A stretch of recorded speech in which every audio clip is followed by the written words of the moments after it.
on digital radio, on the app, on your smartphone, on X, YouTube, and Facebook. The Sportscast. Expect the unexpected. The Donut Bag presented by The Sportscast.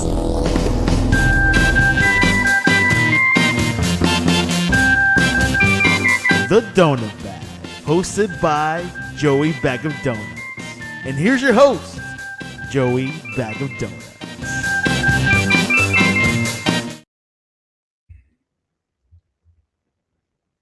Hello. Welcome. Bienvenue. Hola. I just heard a train. Yeah. Somebody just here. Is that you? That was me. Yeah. You know what? That's the train bringing Aaron Rodgers to Pittsburgh, baby. Yeah. Woo, woo, woo. Let's start with that. Before we get started. Well, oh yeah, by the way, welcome to the Donut Bag Podcast, part of the Sportscast Network. If you want to join in on the conversation, hop on YouTube or possibly Twitter. I don't know. At some point I gotta try that. But also before we start, Darren, please keep him in your thoughts. He is going through a battle, and he could just send all the positive vibes to him. We're rooting for you, Darren. He's a good dude. He is awesome. Lots of love, Darren. Yeah, he is the best. I'll tell you who's not the best anymore. Aaron Rodgers. So the latest is he came to Pittsburgh, but he didn't talk to the Steelers. Although now they're saying that he wasn't even in town. He was not in town. Who said that? Somebody said that earlier. Was it like Schefter or somebody that he wasn't even really in town after all? Oh, It was on McAfee. That's where it was. It was on McAfee that he was never even actually in town. It was on the show today. And so he's saying there's no movement. Now, whether that, who knows what's true. I'm so tired of this. Here's my thoughts on it. He's coming. The reason why he hasn't come yet is he doesn't like to work in the spring. That's all this is about. Why not just say that? Here's why.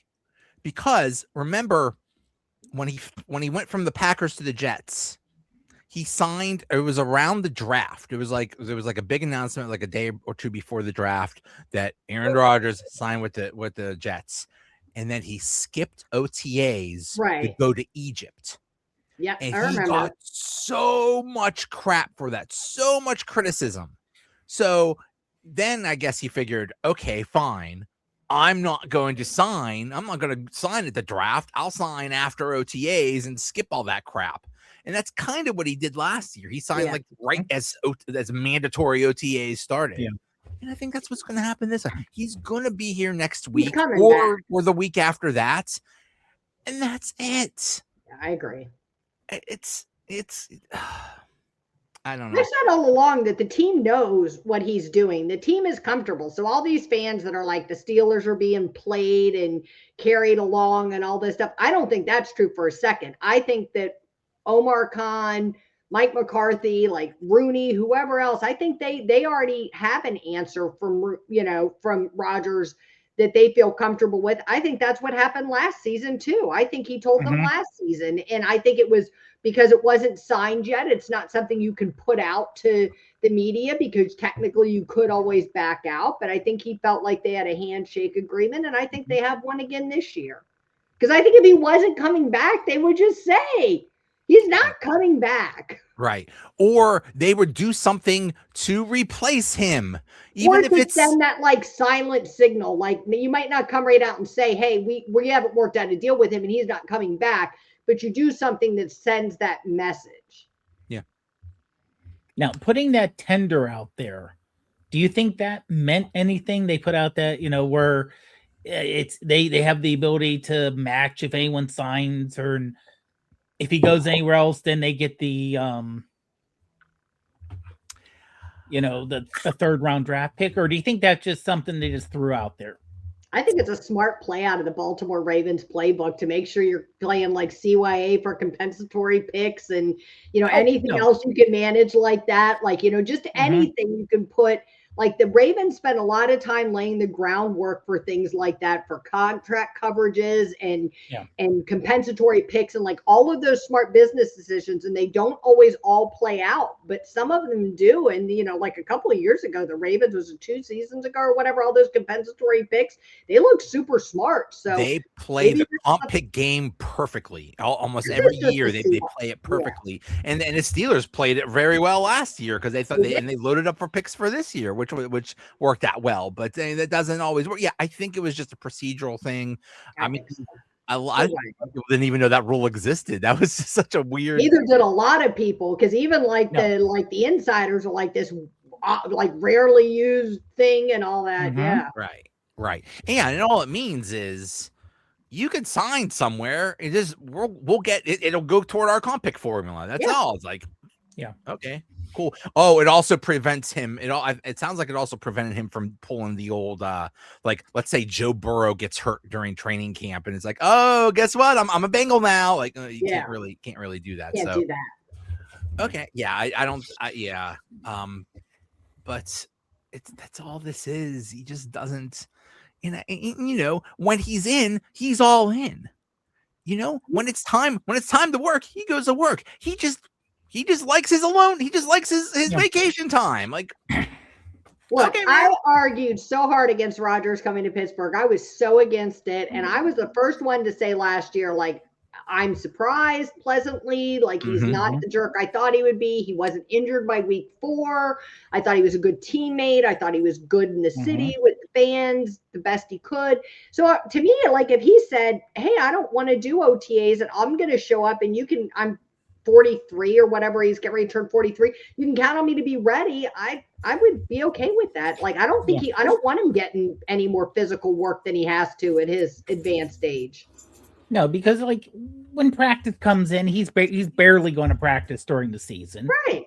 He's, but it would just, and I know this is more from the fan standpoint. If he just came out and said, we have an agreement, I'm going to sign it this time instead. And now George, yeah. You know what? No, you need to get George's. Walk amongst the steps. I'm going to go get my dog. Okay.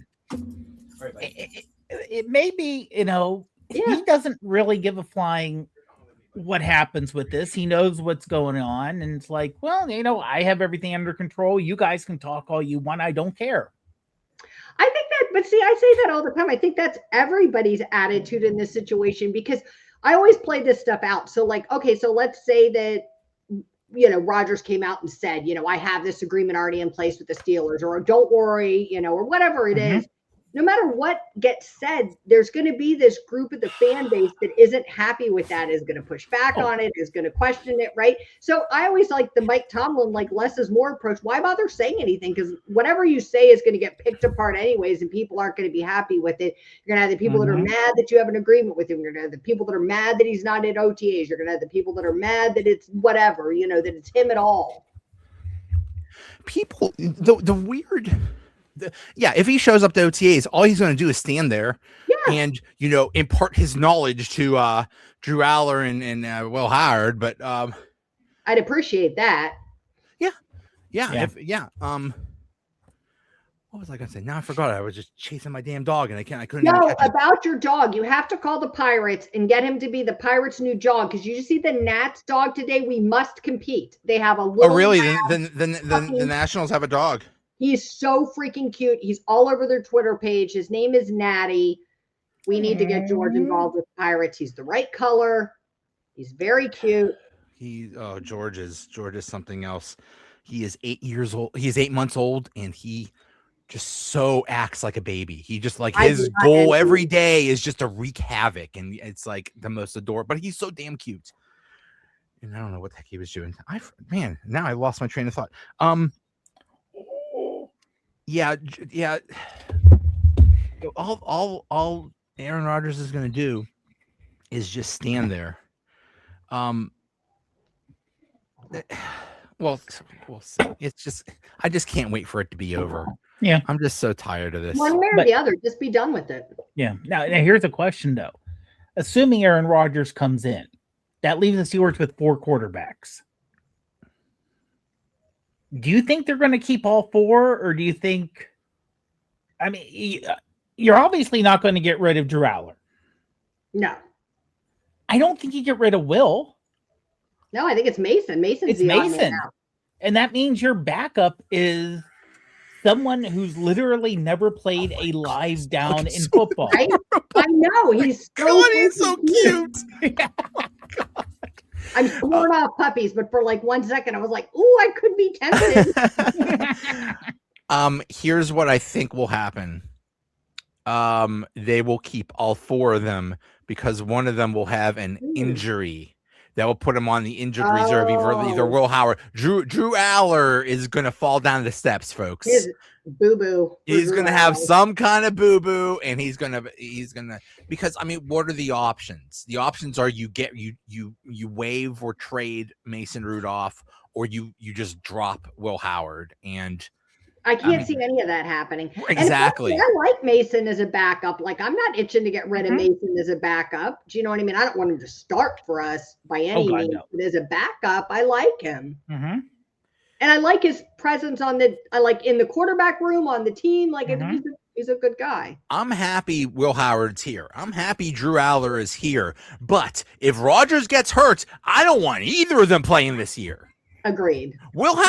Mason Rudolph, okay, I could deal with him being a backup. I could deal with him, if something happens to Rodgers. But Howard or Allar, definitely Allar, is not ready.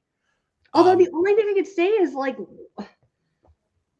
Mason never gets us anywhere. So like at some point, is there some credence to like getting these guys some reps if they need to go in? Like, is there some validity to that? Like, at what point do you start getting these guys some reps? Because look, we're never going to be up on somebody 61-7. Right.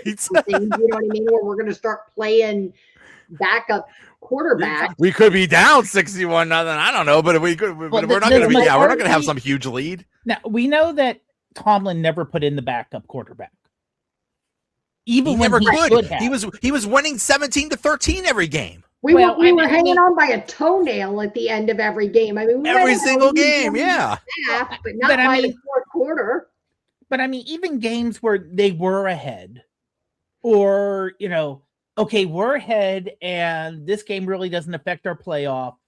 There's Ben out there possibly getting hurt when he doesn't have to be. I think that could be Ben too. Oh, coach, my leg's broken, but I'm going to go out there and play because Ben. Yeah, he was. I'm Ben. I always want to play. Yeah, but he was a gamer, that's for sure. Yeah. Although every time Ben did come back too early from an injury, that was a guaranteed loss. Yeah. There's no way he should have been out there, but he insisted on. You could always tell too, because he'd be out there like creaking around on the field, using a Ben Gay commercial or something. Yeah, it was. You could always tell like right away. Yeah, but I mean, when you hear that, they like Drew Allar and what he has, but his footwork's completely wrong and his motion's completely wrong. They're gonna break him down and start him fresh. And that scares me. That doesn't sound like somebody that's ready to play play football in the NFL yet. I mean, maybe next year. That's someone who sounds like you should be in high school getting all the basics down. It's like baseball. Like, okay, we're gonna teach you how to hit the cutoff man. You play outfield. You have no idea how to hit the cutoff man, but we're gonna teach you the basics you should have learned early on. It's Billy Madison. We're going to send him back to kindergarten. Right. Was Penn State coaching really that bad? Yes. They're saying, you know what? Forget everything you learned in college. Forget everything you did over the last so many years. We're going to start you completely fresh. I've seen some Penn State games. It was that bad. We're talking like the whole offense looked like they've never played football before and they've never played with each other before. It was really bad. Yeah. James Franklin did that team dirty. Did dirty. And look, the thing is like, you got all these fans that are like so eager for those two to start, right? And I get it. Like, I get it. I'm an Alabama fan, right? Like, I love to see old Alabama quarterbacks do well places. Do you know what I mean? The Penn State fan, I want to see those guys do well. But it's just not that easy. It's easy to sit here and watch tape of somebody and find amazing things that they did, right? Like you can watch film of Drew Allar. You can see really good things that kid did on the field. Watch some great stuff Will Howard did. But you know what? You also watch great stuff Tim Tebow did in college. And that didn't mean that it translated to the pros. And that's the disconnect. So I think it's easy to sit there as a fan, a big Ohio State fan, and beat the drum for Will Howard to start. And maybe he'll be great, right? But that's a huge risk in like the very finite world of professional sports where losing one game has huge implications, like the butterfly effect for not just you, but your division and the AFC and your teammates and your coach and all of these things. And you got to make that educated choice. And to me, that until you have something in the pros to base that on, that's a big risk to take. If you are a fan, if you want Drew Allar or Will Howard to succeed, let them sit. You want them to let them learn as long as possible. Yeah. Look at Jordan Love. Hell, look at Aaron Rodgers. Aaron Rodgers sat for like 2 or 3 years. Yeah. Let them learn. If you really want one of those guys to start, then you should be wanting Aaron Rodgers to come back this year because we're not winning with Will Howard under center. We're not going to the Super Bowl and winning it. We're not doing it with Drew Allar under center. Definitely not doing it with Mason Rudolph, under center. So if you want those guys to succeed, then you should hope some other quarterback is in that starting role that can impart knowledge and experience and time on them. Mm-hmm. And there are so many Steelers fans that are mad that they're bringing back Aaron Rodgers. And I don't understand this. It's almost like they want them to lose. It's like, well, what are we gonna do? We're gonna go 10-7, and we're gonna draft in the 19th, and we're gonna not get a good quarterback. It's like, so you're trying to, you want to lose? You want to tank? You think that's a good idea? I want my team to win. Sorry. Well, let's say this. They see what happened with, and admittedly, New England this year was a fluke, I think. Okay, them getting to the Super Bowl, 100% fluke. But they saw New England crash, draft a quarterback, and then come back up. Most teams do not crash and then come back up, though. Very few teams. Down. They stay down for a while. You lose most of the teams, they don't just crash and then, okay, we made 3 changes and now we're going to come back and now we're going to be great. Right. There's rare. Not that V shape as much. It is rare. It's more like the Jets or the Browns. Washington did that when they got what's his face, but that it's rare. 1 year. But that was real. That was kind of 1 year. Is that going to continue? But people say, but they went 6-10 the year before they got Ben Roethlisberger. Yeah, and you could count, and sometimes you get a quarterback and it hits, and a lot of times you get a quarterback and it doesn't hit. Yeah, and don't forget, Ben was 10th, right? 10th or 11th? Yeah, he was 10th overall. 10th overall. If you end up as the Steelers, let's say you end up 19th, okay, you trade up, baby. Trade up. You can. I mean, it'd be a lot. This year would have been better for it. But you can still trade up from, where they were all the way up. You're trading a future you're trading next year's first. You're trading this year's first and next year's first to move up. And so what? So if that's your franchise quarter, if you're sure that that's your franchise quarterback, this is it. So be it. Yeah. But you're going to talk about Ben and Ben getting picked 10th overall and how we hit with him there. And that was a nice low draft pick for us. But you also forget that the quarterbacks that were in that, you got to remember those quarterbacks that were in that class with Ben, that was a pretty stacked class, right? Almost all Hall of Famers. That wasn't Fernando Mendoza and nobody else, right, you know what I mean? Or whoever, right? So to me, that makes it hard. We're talking about 2027 being this fans are talking about 2027 being this great draft class, but at this time last year we were talking about 2026 being this great quarterback class, and it wasn't. So there isn't that guarantee. So you're tanking in advance for something. Did teams start the tanking process last year to be ready for this year's draft, and Arch Manning wasn't in it, and then he wasn't really as good as we all thought he was going to be? And right. Well, and if you noticed, in this year's draft, usually what happens is there's a whole bunch of trades, and those trades usually involve next year's like some next year's pick. Nobody traded anything for 2027 because they know this is going to be the golden draft that's going to have so much awesomeness. So we'll see. By the way, I was incorrect. Ben Roethlisberger was the 11th overall. 11. Okay, I knew it was either 10 or 11. I forgot. As someone who prides himself on useless knowledge, I feel ashamed that I did not know that.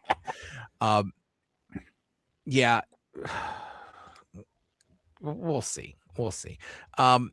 So rookie mini camp was this weekend, and basically poor Drew Allar, I think his arm must have fallen off or something like that. He was the only one throwing, but like you said, Dave, they're breaking him down and tearing him up, and okay, whatever. I mean, from what I heard, he has an amazing arm.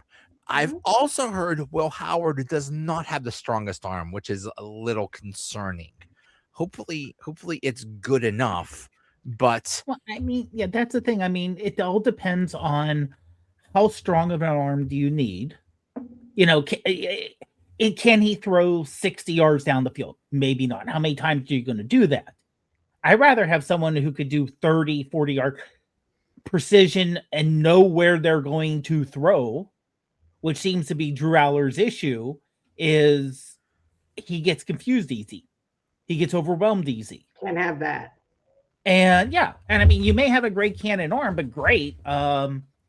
You have the NFL, you don't have college defenses where, there's probably one or two weak links on the defense where you can get around that.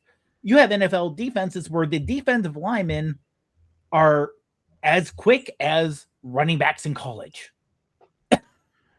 And they're coming to get you. Yeah. So you can't just say, I'm going to out physical someone and use the fact I have a great strong arm and I'm big, even though Ben did do that. But that's an outlier. I think we all agree. Because Ben got out of stuff when he was young, but it was Drew Allar is not on the, I don't think, is on the level of Ben.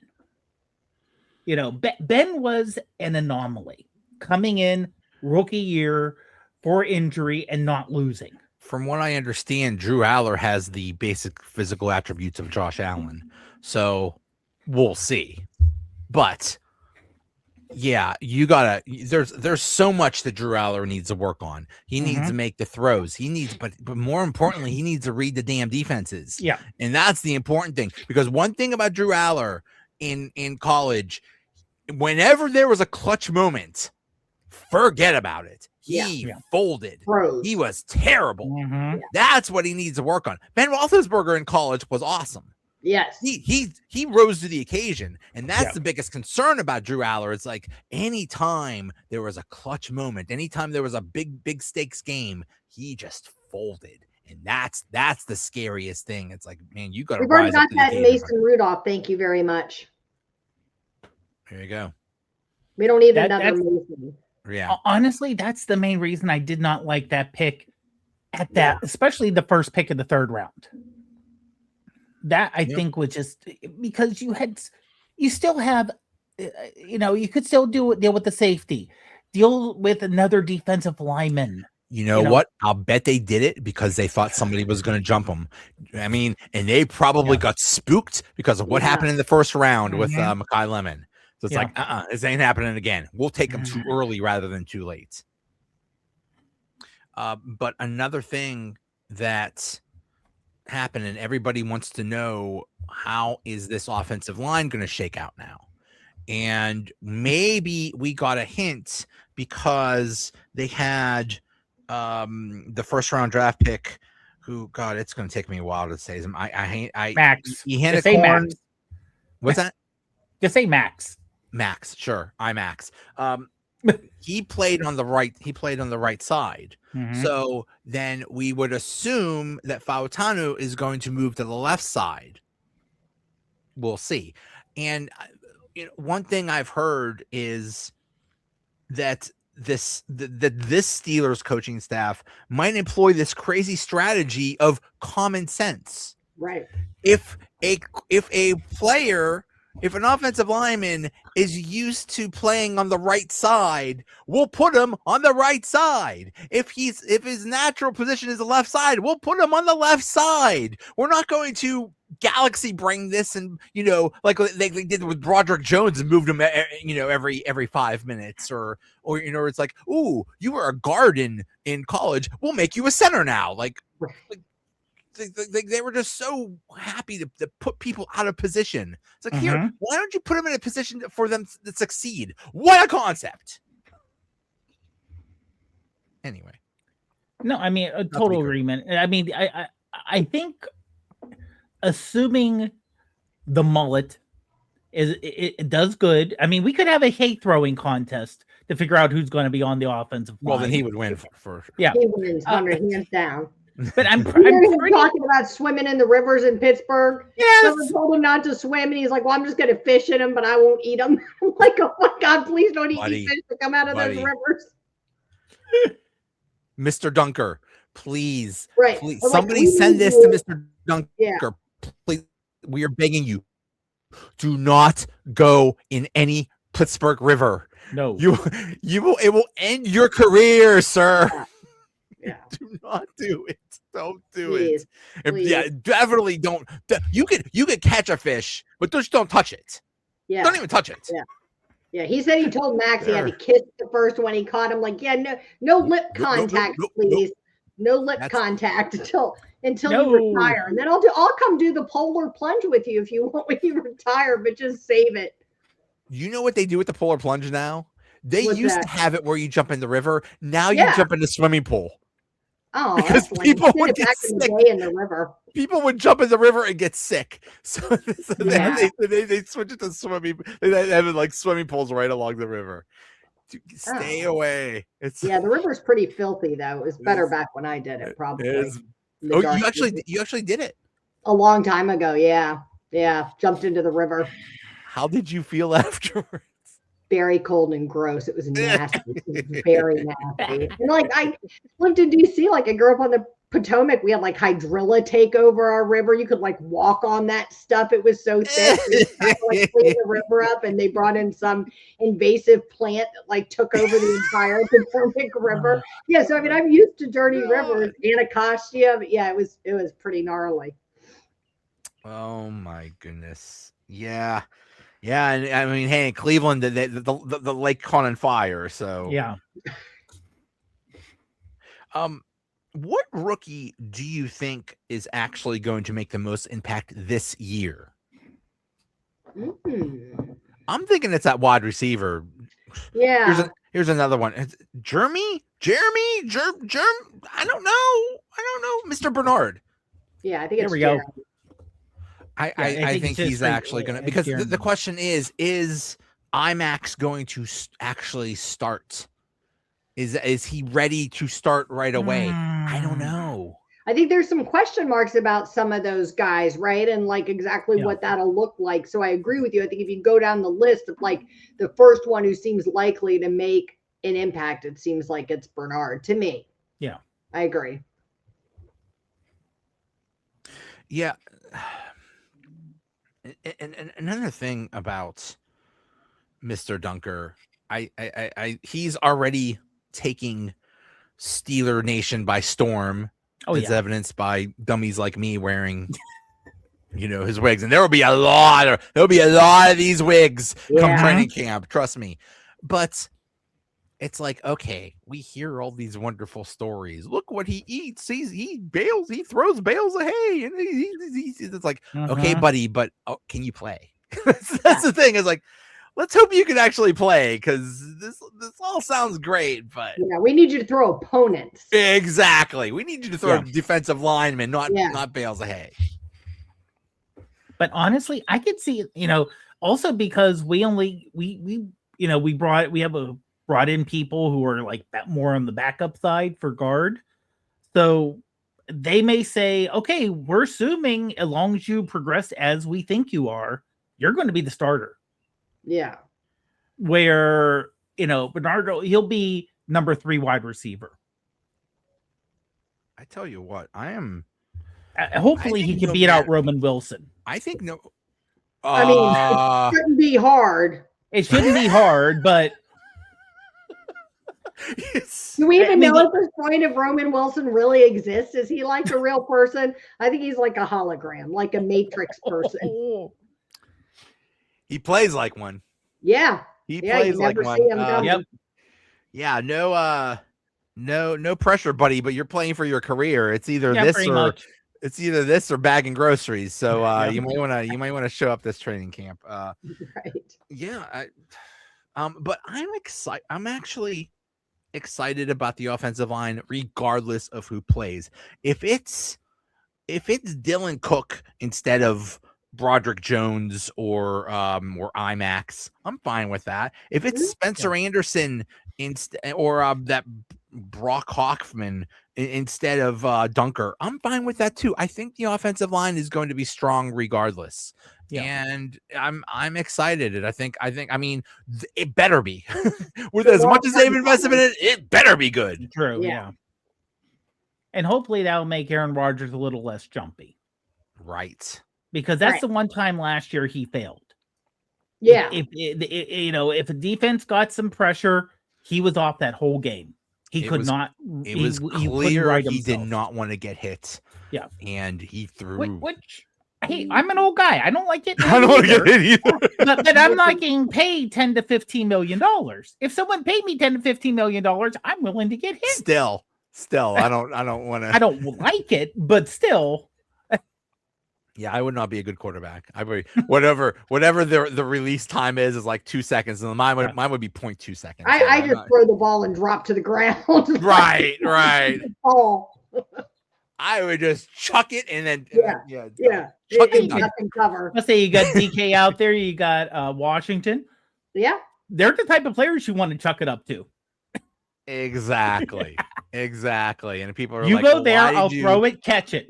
Why did you throw it like that? It's like, well, I'm sorry. I thought my receivers would catch it. I just gave them a chance to. Yeah, we'll blame it on Roman Wilson if it. I thought he was going to show up. I thought Roman Wilson would catch it. That's a dereliction of duty right there. It's a standing issue. He was supposed to be there. Yeah. I think Jeremy Bernard is already penciled in as the wide receiver 3 of it. Oh yeah. But yeah. I mean, we probably have another couple weeks of the Aaron Rodgers saga, and then we have minicamp and whatever OTAs and all that stuff. But I mean, it's going to be different. It's a different coaching staff. It already is different. You see Mike McCarthy like working closely with Drew Allar. Like, it's quarterback school or whatever they were calling it today. Yeah. Right. Yeah. It's a different. It's exciting because it's going to be different. One more thing. I don't think I had this up. The schedule is coming out in a couple days. Yeah. Probably. I'm going to predict right now that there's going to be a Christmas game or a Thanksgiving game. I am looking. I mean, do we play the Cowboys or the Lions? If we don't play the Cowboys or Lions, the chance of a Thanksgiving game's not so great. I know they play 3 now, but still. Yeah, it's more like they play. And I heard something about part of the Monday Night Football games are going to be on Netflix or some crap like that. Sounds like it, yeah. Okay, so here is who they're playing. Home, they got obviously Ravens, Bengals, Browns. Atlanta Falcons. Okay, so it's the NFC South. Ooh. The Falcons and the Panthers at home.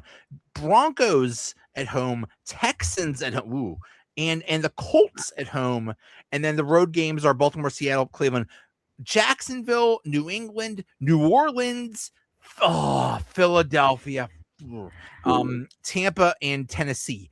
I think that's a relatively not bad schedule. Well, they had to straight the schedule out, and I had bookmarked it. It looked like we were somewhere like kind of roughly in the middle. Right in the middle, yeah. The toughest for our division, but that's to be expected. We won the division, right? Yeah, so, right. Opponent win percentage, Steelers at 4.95, Chicago Bears at 5.50 at the top of the list. I mean, 4.29 is the Browns at the bottom. So I don't fear Atlanta. I don't fear Carolina. No. Denver might be iffy. Houston might be iffy. Indianapolis, Indy's always maybe. tough to the Steelers, though. Like they can be terrible, and for some reason we struggle with them. Who? Especially if it's in Indy. Oh Indy. yeah, Indiana. Yeah, it's something. There's something about Indy. Something about them. At Jacksonville, at New England, at New Orleans, at Philadelphia. I'll bet the house at Philly and the Seattle game. Well, there is. I don't care where it is. Oh But yeah. No matter what, they'll lose in Seattle. Yeah. And then at Tampa and at Tennessee. I think that's Some doable ones in there. Some very doable ones. Now we'll leave it to the NFL to make them play 4 games in 8 days or some crap like that. Like I said, we hear the schedule's fine now, but I mean, if it seems like the last couple of years that they've had a Cleveland game on a Thursday, right, after like the Ravens or after another hard team, and then they lose that game because it's short schedule, right, and they're going to Cleveland, and it's their Super Bowl because they're a pathetic franchise that's all they live for is being the Steelers. So yeah, pretty much, yeah. All right. And I mean, honestly, for the division this year, we really don't know. I mean, other than the fact there's a good chance the Browns are going to suck, but their defense is still good. And since Cincy's offense is amazing, they just can't play defense. I think Baltimore is going to. I don't know. I don't think they're New good. I think they'll be coach, okay. Cincinnati is just such a mess. Like they never learn. They never learn. Like, okay, good. You have a good offense. Yeah, you got a little bit better defensively, but still, it's like not enough. It's got to balance the scales. And every coach in the AFC North got fired except for Cincinnati's coach, and that's a dude that should have been fired. That is a joke of a coach. Crazy. Yeah. And then the Browns are always a joke. Apparently the quarterback battle is between Deshaun Watson and Shedeur Sanders, which is like choosing diarrhea or constant vomiting or something. Like that's a great choice. So I mean, anyway. this sounds bad, but between those two, I'd rather take Shedeur. I think Deshaun is as a Steelers fan, I'd rather face Shedeur. No, I think Deshaun Watson's completely cooked. And Shedeur's not any good either. I'd rather face Deshaun Watson. Yeah, as a Steeler fan, right? Because I think they have a better chance against him. Shedeur, at least, he's young enough where he's not going to. He doesn't know any better, and he's not coming off major injury and missing a year like Deshaun Watson. Deshaun will be horrible. So I hope they start him. Yep. I mean, they're still paying him with that guaranteed contract for what, this year and next? Yeah. Oh my God. Idiots. All right. LeeAnn, what is you still have your podcast, right? I still have my podcast. Yep. We'll be doing a schedule release talk this Friday. I'll get details out on Twitter. We usually do our show at 7. It's usually on Tuesdays, but kind of a little weird during the off season. So you want to react to the schedule. That makes sense. That's what I should have done. So you can find the info on my Twitter page. Hollywood Lowman, right? Yep, that's right. All right. Thank you, guys. I got to hop off. Have a good night, everybody. Thank you. Have a good one, LeeAnn. Thank you so much for coming on. Oh, I don't know Well, I don't know what else. I was gonna ask about the race, but the we haven't talked since the marathon. No, Um, you had a good one. I was like, but I mean, You rang that bell. I You got that PR. I did get the PR, but I just can't every time, whether it's the 10 mile or the 13 mile, I like die at the end. And I looked it up, like how can I prevent leg cramps? And it basically is like, be better at running, dummy. like there's nothing you could do. It's like you're running for 3 hours. What do you want? What do you expect? Your body's gonna break down, you dummy. Yeah, honestly, the only thing would be make sure you fuel. Don't delay your fueling. You know what? This time I actually ate before the race, which I never do. I usually just starve, and I actually ate. So, and I had some during the race shots too. of beer during the race. People were handing out beer, which was fun. Yeah, well, I know on mile 20 they were handing out meatball shots. What kind of shots? Meatball. Meatball. Literally a meatball, like in a shot glass. A shot of meatballs. Okay. And people were just like taking a shot of the meatball, like somebody at mile 20. Somebody was handing out oranges, which was awesome. Yeah. The people that hand out Twizzlers on the Birmingham Bridge. On the Birmingham Bridge. That was wonderful. Somebody's like regular chocolate. I'm like, and I didn't hear him, so I just took a regular. I'm like, wait, what was that? They're like, oh, we got chocolate. Like, oh, I'll take that one too. So I mean, and you know what? When you're running for several hours, a Twizzler is like the greatest meal ever. Oh yeah, that you've ever had. Yeah. Well, that's also the thing. I mean, they tell you if you're doing distance running, and a half marathon is distance running, you need to have between 60 and 90 grams of sugar an hour. Ooh, okay. Because you're burning that much off. You're just replenishing. Yeah. That's why you see people like with those gels. Okay. They do it every 20 minutes. Like 20 minutes, I'm taking a gel. 20 minutes, I'm taking a gel. And that's pure sugar. I should do that. I should just bring my own bag of Twizzlers or something. I mean, I normally bring bananas. That's smart. Yeah. And just because sugar and potassium and electrolytes and everything else. Yeah. Now, admittedly, this year my conditioning sucked because your knees hurt. I mean, that's my knee, and I got COVID like a month before. Yeah. So yeah.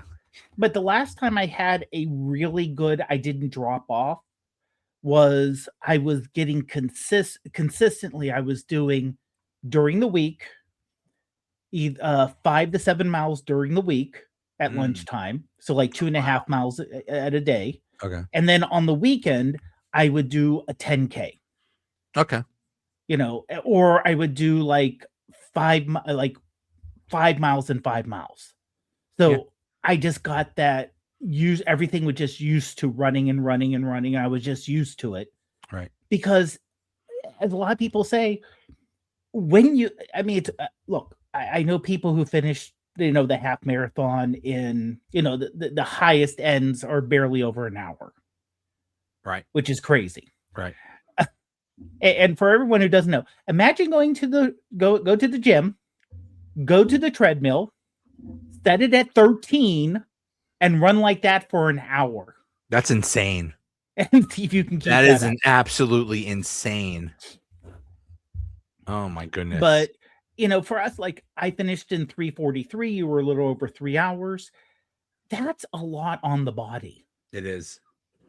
It really is a lot. It is funny when everybody is basically running at their own pace, and you basically are running with like the same group of people that are running at about the same pace as you.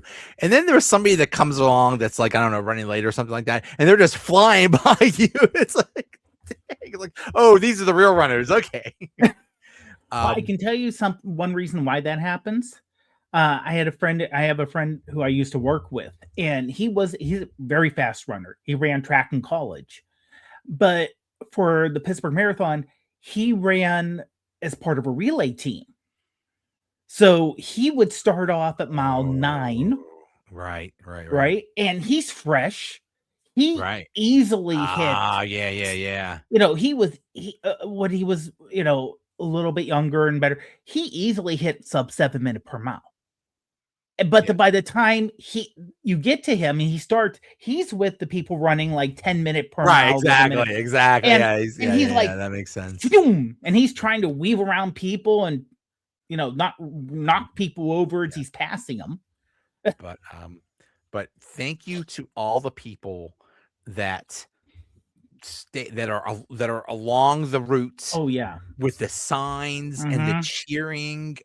It helps so much. Yeah. I put out a post. I always stop to take pictures of the signs because I love them so much. And I laugh because it hurts my time. It's like, oh darn, there goes my world record pace. Darn it. But I posted out there and it I forget, it was either on Reddit or Instagram or something like that. But some of them actually responded like, hey, that's my sign. I'm like, oh my God, thank you for that's so cool they saw it. Yeah. It's it just helps so much. It's just and I love when the little kids have the sign that says like power boost touch here. And I always, whenever I touch it, I always act like I'm out of control, like, oh my God. But it helps so much. It does help so much that the people are cheering on. So I know somebody is like, yeah, I was staying and my 4-year-old kid hated it and was bored, and it's like, I get that. If you're just a kid, you're just standing there watching people running, but but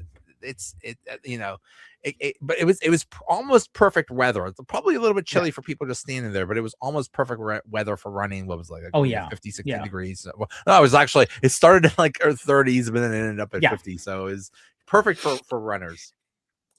But no, I know it's an inconvenience for some people. And I know even people said it's more of an inconvenience than the NFL draft, because the draft, it was north side, downtown, where the marathon is pretty much a circle around the city. It really stinks that, for businesses, basically 2 weeks in a row, 2 weekends in a row, you got screwed with events. It's like, oh, how often do we have events around here? Come on. Yeah. I mean, the next one that really, at least running event that kind of shuts down the city is the Great Race at the end of September. Oh, that's right. Yeah. And that's only either 6 or 3 or 9 miles or 9 miles if you do both of them. So I mean, that's over by like noon. Yeah. So yeah.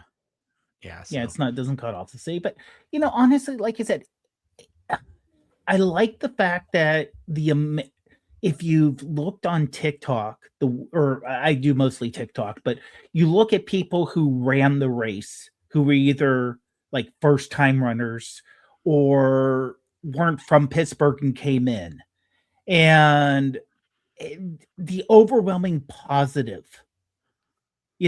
almost no one complained. And on social media, people complain. We know that. Right. People will find a reason to complain on social media. Right. And you just see this overwhelming. The expo was great. Everyone was so friendly. The signs were great. The course was wonderful, except for like the Birmingham Bridge going into Oakland, which is horrible, but it's designed to be horrible. And people just don't understand how a bridge never goes down. It's like up and up and up and up and up. It's like, when is this thing ever going to go down? It's like it goes down at the very end. Like, how is this thing designed? But yeah, it's kudos to the. I mean, they do the marathon every year. They do a great job organizing it. There are no complaints. It's just run really well. I don't have any complaints. It's just really well done. I get more smiley cookies at the end. I only got one smiley cookie. But yeah, it's I got nothing. It's just an all around great event. They run it very well. So and it's not an easy event to pull off. When you're when you're shutting down 26 miles of road. It's not an easy thing. And you have to deal with the parking and getting people in. And at the start line, there was 18 to 20,000 people there. That was fun. They said 52,000 people cross the finish line, but I think that's probably over the course of the 2 That's days. everything. Yeah, well, Okay. that includes the 5K, which was over 5,000. Okay. The kids race, which was Right. 11,000, Wow. which they put out as the largest kids race in America. Wow. What is that? They run a mile or something? They run a mile. What they Okay. do is they run during the year. So they start off the running program for the kids in the beginning of the school year, Oh, interesting. and they do like a mile run. And so at the very end, that finishes them off for having 26 total miles as part of the program. Oh, cute. Oh, Yeah. that's a good idea. And Okay. there's so many schools that are involved That's cool. from everywhere. So it's a school program. Oh, So very yeah, cool. everyone in the Very school cool. gets involved. Yeah, and they also considered the toddler trot, the pet thing, I think. Yeah, okay.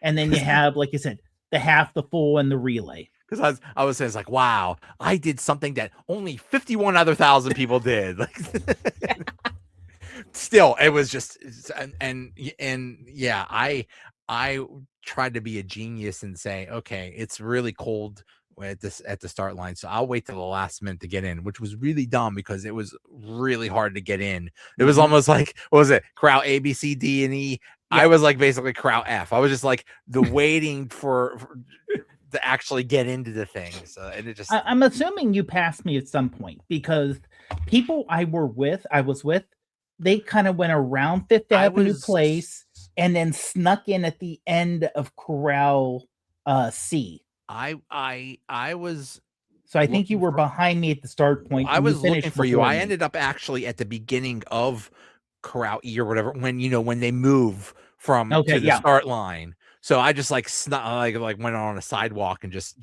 snuck through or whatever. So I did end up like starting at near the beginning. But it's just extremely popular and really, really well done. And I would say it's honestly, I'm happy how popular it is.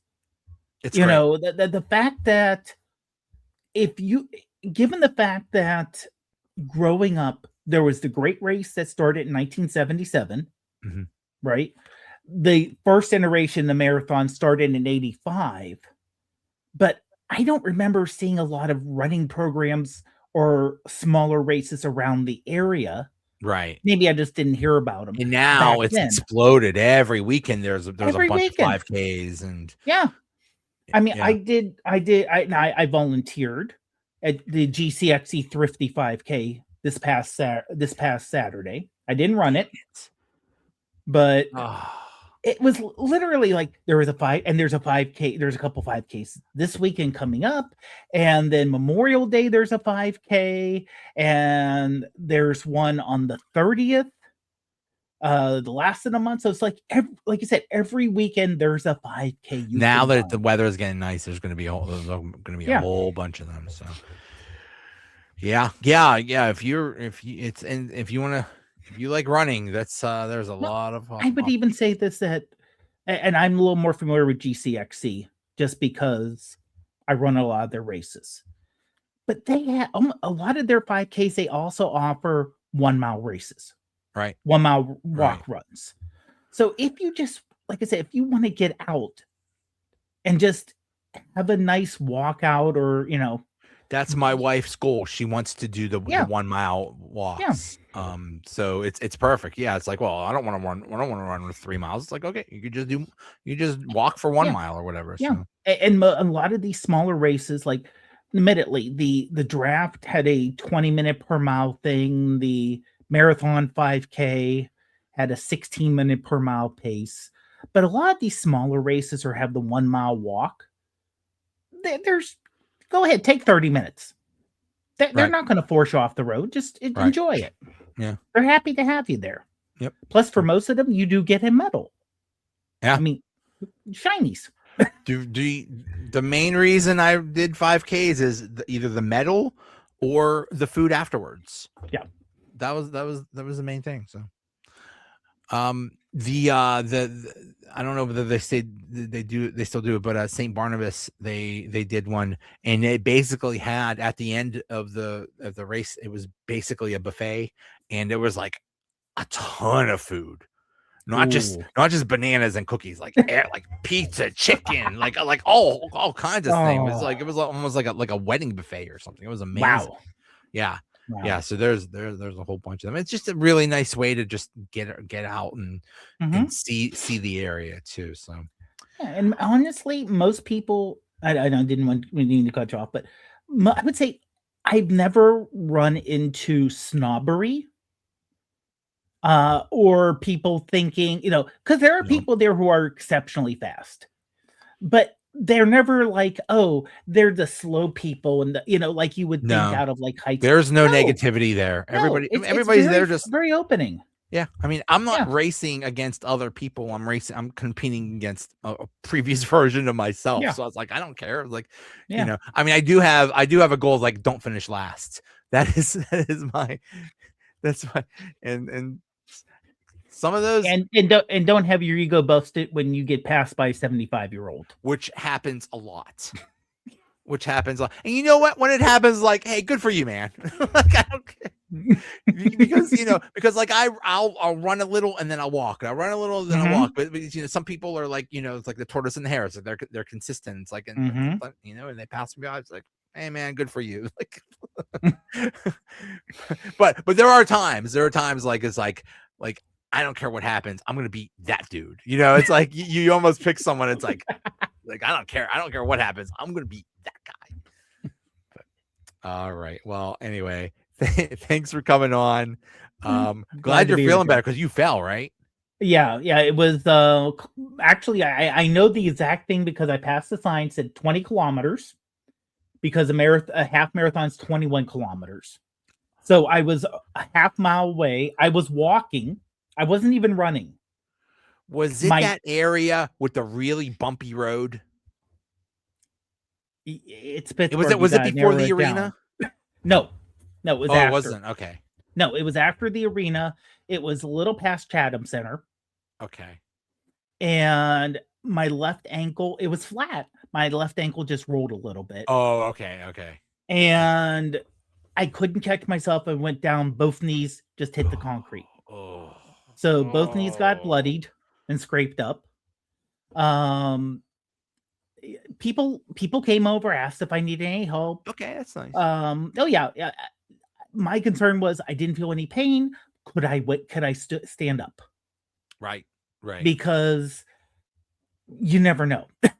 I was able to stand up. I was able to finish. I even jogged the last 1/10 of a mile. Yeah. Okay. I fell once in a race and messed up my hand pretty bad and messed up my knee pretty bad. And I was so angry and embarrassed that I just hopped right up and kept going. But I was just really angry with the whole situation and cranky. But this is the second time I fell for a race. Ugh. First time was Great Race 10K back in like 2016, 17, somewhere around there. And it's one of those things, in my mind, I rolled as I fell because I somehow got stuck in the back and I was quicker back then. So I was going on the sidewalk instead of the road. And the sidewalk, it was just bumpy enough that my foot caught. And in my mind, I rolled, I popped up, I didn't stop, and I just kept running. But I also, both knees bloody, elbow bloody, and my ribs were bruised. Oh, ouch. And that was around 1.5 miles in. You know what? You don't feel it at first, but like an hour or a day later, you feel it bad. I hate to say, halfway through the race, I felt the ribs, because I was having trouble breathing. Yeah. Bruised, not cracked. It's just like, oh, that hurts bad. Oh, I hope no one sees me and thinks I'm having a heart attack. Right. Because I'm grabbing my chest. Yeah. All right. Well, you lived. That's a good. Oh yeah. Yeah. As Dr. Ken said, did you die? Oh, by the way, I want to point out the hard hat here that I'm wearing. This was at the draft in Market Square. Mine way. Safety had a booth that they could talk about what they did and everything. And both my mom and my grandfather, her dad, worked at Mine Safety Oh, cool. back in the 50s and 60s when they were in Wilkinsburg. And it was like, enter for a contest to win it was a Jalen Warren signed helmet or other thing. So I won the non-signed helmet. These were just stickers I got at Giant Eagle from the draft. Oh, but this is cool. a black and gold, but this isn't like a replica. This is like one of their normal hard hats. Oh, very cool. Very cool. Interesting. So I'm thinking I'm thinking about wearing this for the Steelers run. There you go. There you go. Yeah, that works. All right. Hey, I will see you. Okay, we'll see you later, Joe. Have a good one. Have a good one. Good.